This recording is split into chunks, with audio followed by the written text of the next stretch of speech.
Night 11 மணி இருக்கும். நானு, Sophie, Sona, மாமா 4 பேரும் இந்த கடைக்கு டீ சாப்பிடலான்னு வந்திருந்தோம். மாமா எனக்கும் சோஃபிக்கு மட்டும் டீ வாங்கி குடுத்தாங்க. நாங்க 2 பேரும் சியர்ஸ் பண்ணிட்டு, அப்படியே ரோட்ல போற வண்டிய வேடிக்கை பார்த்துட்டே டீ குடிச்சிட்டு இருந்தோம். 11 மணி மாரியே தெரியல. அவ்ளோ ரஷ்ஷா இருந்தது ரோடு. வண்டி இங்கிட்டு, அங்கிட்டு சர்ரு புருன்னு போயிட்டு இருந்தது. நல்லா காத்து வேற. என்ஜாய் பண்ணி டீ சாப்பிட்டுட்டு இருந்தோம். சோனா குட்டி டீ வேணான்னு சொன்னனால, மாமா அவளுக்கு வாட்டர்மெலன் ஜூஸ் வாங்கி குடுத்துருந்தாங்க. அத அவ எங்க கூட உட்காந்து நல்லா என்ஜாய் பண்ணி அவ குடிச்சிட்டு இருந்தா. எனக்கு கல்யாணம் ஆன நாள்லேருந்து இப்போ வரைக்கும் மைண்டு சரியில்ல அப்டின்னா, அது நைட்டு 10 மணியா இருந்தாலும் சரி, 12 மணியா இருந்தாலும் சரி, 2 மணியா இருந்தாலும் சரி, "டீ சாப்பிடலாமா மாமான்னு" சொல்லிட்டு வண்டி எடுத்துட்டு கிளம்பி வந்துருவோம். எங்க டீ கடை இருக்கோ அங்க நின்னு டீ சாப்பிட்டுட்டு ஒரு 10 நிமிஷம் அப்படியே ரிலாக்ஸ் ஆனோம்னா மைண்டே ஃப்ரெஷ் ஆயிடும்.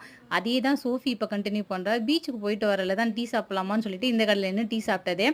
உங்கள்ல யாராவது இதே மாதிரி மைண்ட் சரியில்லாம 12 மணிக்கோ, 1 மணிக்கோ டீ சாப்பிடுற பழக்கம் இருக்கா? அப்படி இருந்ததுன்னா மறக்காம கமெண்ட்ல சொல்லுங்க. ஏன்னா, அப்படி டீ சாப்பிடுறவங்களுக்கு தான் அதோட ஃபீலிங் என்னன்றதே தெரியும்.